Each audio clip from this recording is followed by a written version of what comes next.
Supalama here. We're going to finish up the Medeco challenge lock build with the body mods. And the only real body mod we're concerned with is going to be the extra ravines that I put into all of my high-sec challenge locks recently. And it's quite simple to do this. All we really do, just going to move the camera around here, is we're going to take our diamond and square cut files, just to get different angles. And what I did at first to test was I would have the sidebar installed into the lock plug, put in whatever chamber had the deepest false set that I could find, and then pick it to that false set on just that one pin, just to quicken things up, and it would get to a false set, say like that. I would mark the back of the plug, and you may or may not see little scratch marks there. And all we do, there should be scratch marks where the sidebar is zeroed, and when we get our false set, it tells us where we want to cut next. But on some locks, it's just easier just to make a cut right next to the initial ravine, deep false set or not, depending on the locking mechanism and how much you hate the pickers that are trying to get into your lock.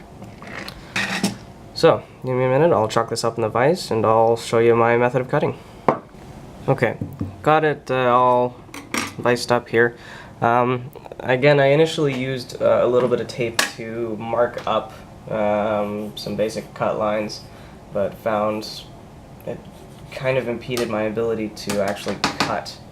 So I'm just chalking up my triangle cut file. So all I'll really do, see if I can move a little bit here, is, well, try and point it out. I would essentially just make a little small cut here, get it down to about the level that I needed it to, and then did the same on the back side. And slowly, imagine this is the back of the lock, this is the front of the lock. I would slowly rock the cut to the center, just like you were cutting a log of wood with a saw. So basically I'd start front, give it a little bit of depth, back, give a little bit of depth, and slowly work back. And that's generally how I kept the line relatively straight. With this, I didn't have a surefire way of making sure the ravine was deep enough or wide enough. So after I got to a point where I thought the ravine was the right depth and size, I would just install the sidebar into the plug again with springs, no key pins or drivers. Install the plug into the lock body, and I would see if it will click over and then remove. And if it felt smooth enough, I would install key pins on the first pin and sixth pin, because they're the only ones that would really concern themselves a whole lot in this test. And then with the sidebar still installed, just install the plug into the extra ravine that I've made and see if it slides through proper. But you want to make sure it slides through proper without a key in it. That way you know that the sidebar has disengaged with the key pins. So that way you know once it's in that spot, those key pins are free spinning again. So, give me a minute and I'll start cutting.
Okay, so just trying to get a good zoom in here. This is the first cut. You can kind of see that other ledge that's coming out.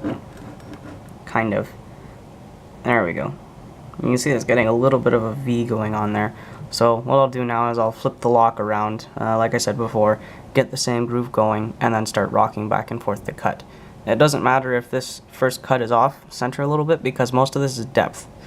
There will be a little bit that juts off here and there, but the majority of the cut will be straight through, so the sidebar won't worry about it too much. The acid twin didn't have a problem, and the last Medeco didn't have a problem, so chances are this is 3 for 3, it won't have a problem.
Okay, so we've made our groove. It is okay if it's a little bit deeper than the original. The point is we're supposed to be getting the sidebar to disengage with the key pins. So if it disengages further than the original, that's perfectly fine. It is, for the most part, straight. I did also gouge a little bit down into the center. And I also made the ravine a little bit wider than the original. All of these are factors that are taken into account to allow for tolerances, misjudging the size of the sidebar, or misjudging where the sidebar would sit on a deep false set, as well as to give a better chance to disengage the sidebar for the picker. So going to, I'll have to grab my tweezers.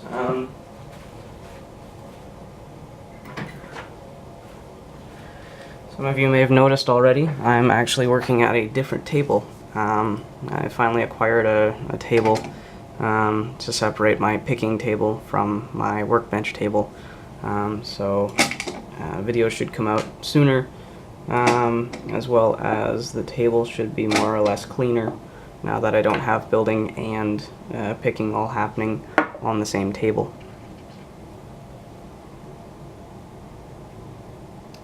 Just trying to get these tiny little springs into the sidebar here. Okay.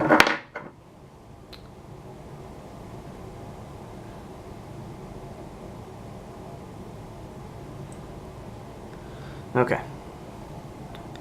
Sidebar is installed.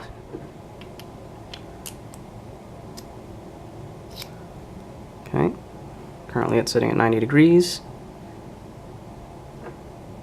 0 degrees. It clicks into its original groove. Falset. Oops.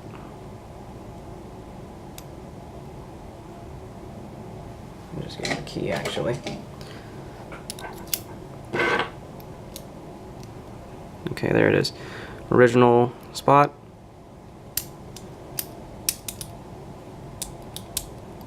There it is, falset. Might need to clean up the edge a little bit. It's a little bit tough getting it in there. What about? Pretty easy going in that way. Yeah, definitely clean up that edge. And that's easy enough to do. I'll just take a file and round off the top a little bit. So there it is, falset spot. Anyone who's picked my locks are quite familiar with that spot. Clicks in and out no problem. So, being mindful of the sidebar now. Just going to install key pins 1 and 6 off camera here.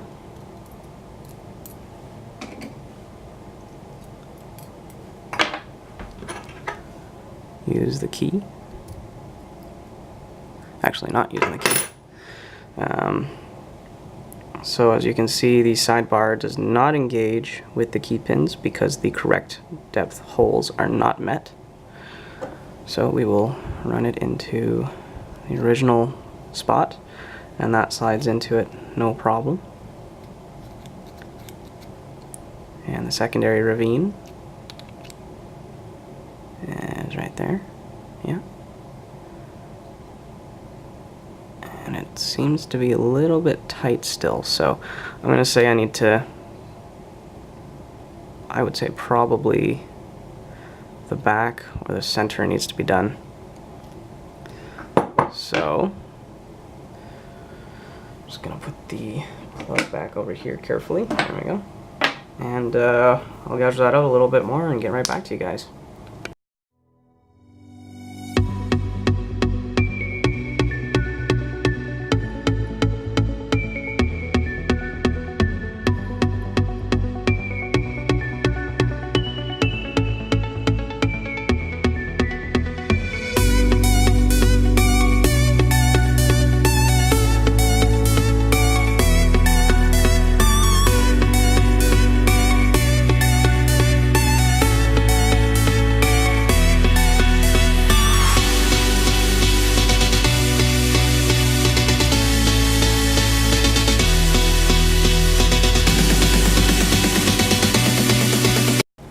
Alright, gave it a quick once over, and I also rounded the edge there with my half rounded, half flat file. I did show it to you guys in the video there.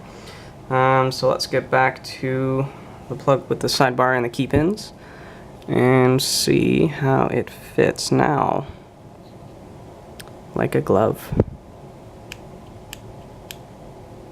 Nice and easy. And take that out, put that back into the main ravine, install my key. There it goes.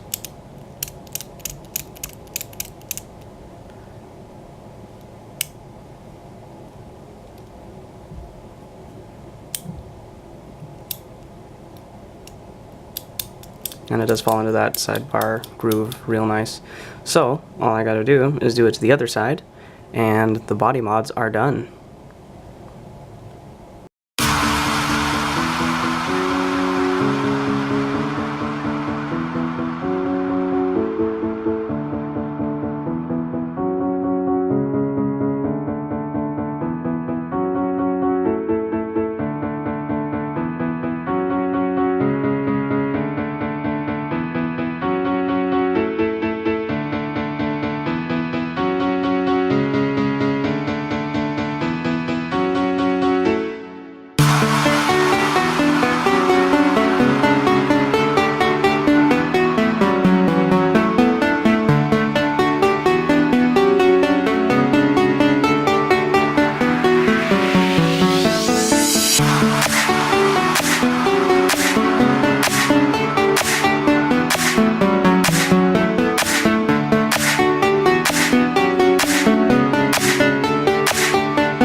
Okay, so that other groove was pretty well just as easy as the first one. and you saw I rounded it out there at the end, but we now have 2 newly functional grooves. Oh, all of a sudden that's tight again. I'll give it a quick go over again.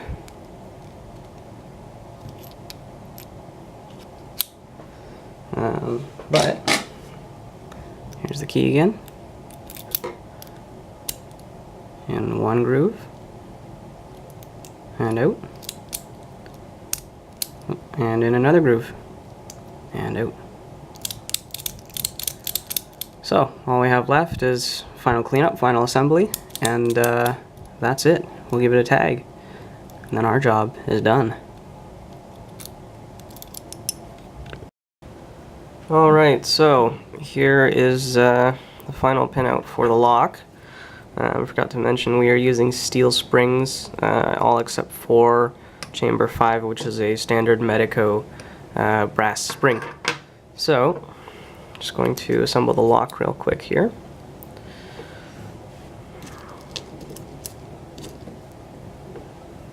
I'm just going to assemble it through the top with the grub screws, just to make things a little bit easier.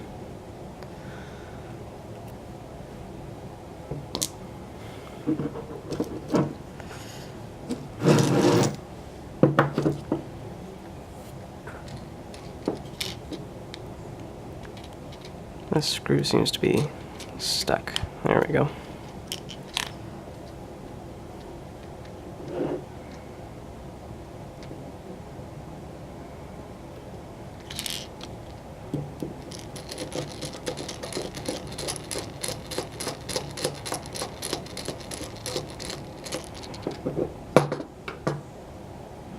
Oh, that's the wrong side.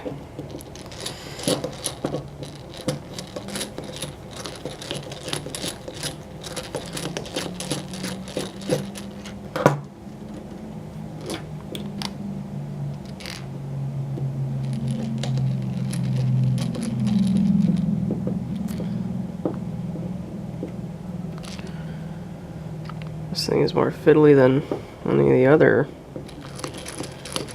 end caps I've had to put on. There we go.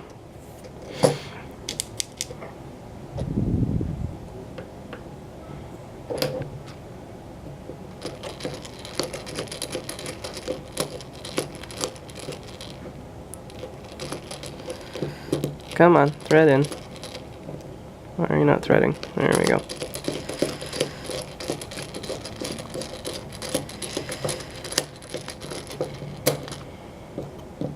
So right now all I've got is the sidebar in the lock. So right now it'll move freely, no problem.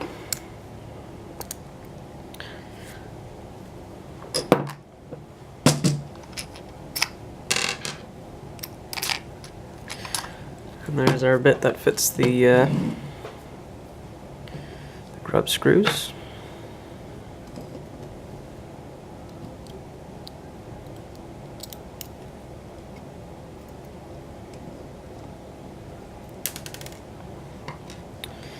I thought I had that spring, or the screw.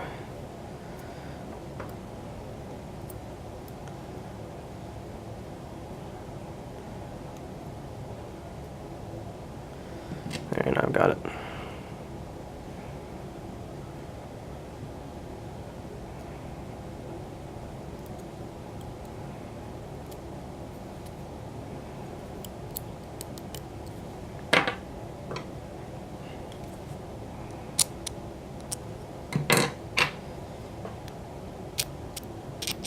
There we go. Seems to be a little bit tighter up at the threads.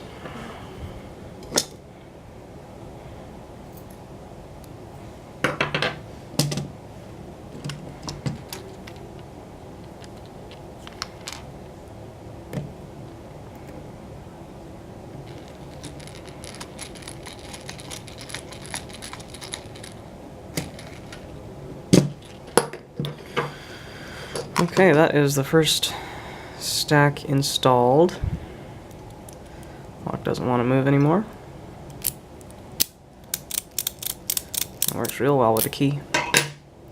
So far, so good.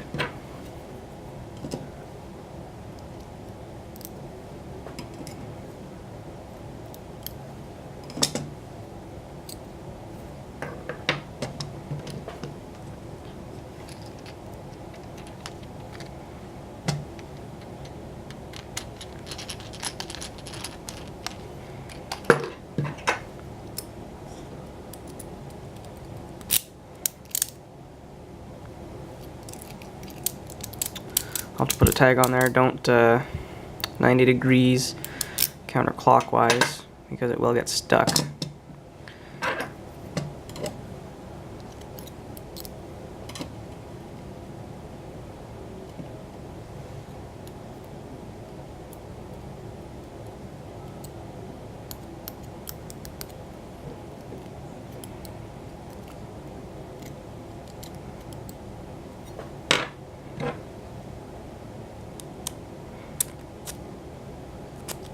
There we go.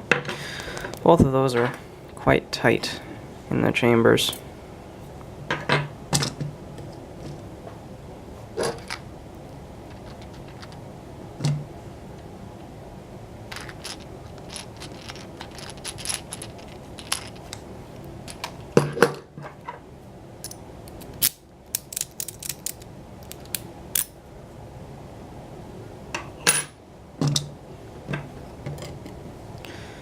Now, even with a standard Medeco, I'd test the key every single chamber, just to make sure I've got both the height of the pin and rotation correct. So that way, if something does go wrong, I can very easily narrow it down to whichever chamber I just put in last. I used to just fill all the chambers and then stick in the key and pray, but this method seems much better.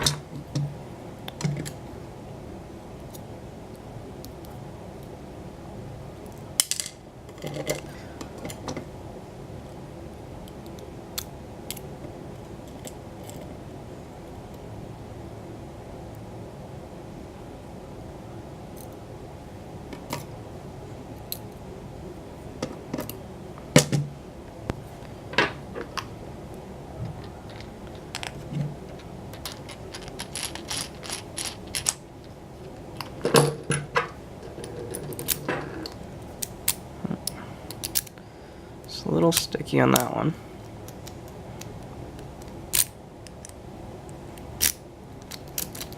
There we go. To anyone who does pick this lock, if that does happen, just remove the key and insert the key again. It should reset the key pins. For example, if they were sitting oriented like this, key in, key out, that should orient them to something like this, and then the key will work. Chances are what happened there was the key pin was oriented a little funky.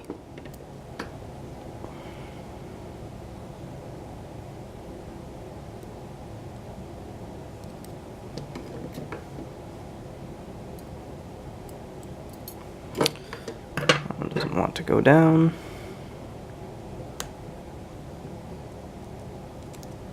There we go. And I'm just going to look in the light here. It is sitting flat as intended, so I think it will be fine. And the final grub screw, and this lock is done.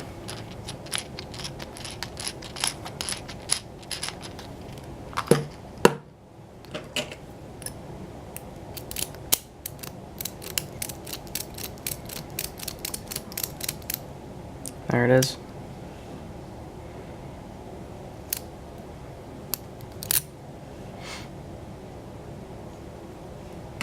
Awesome. Thank you very much for watching, everybody. Stay tuned for another build video. We'll be working on a Yale style kick cylinder that includes ball bearings that don't fit the chambers.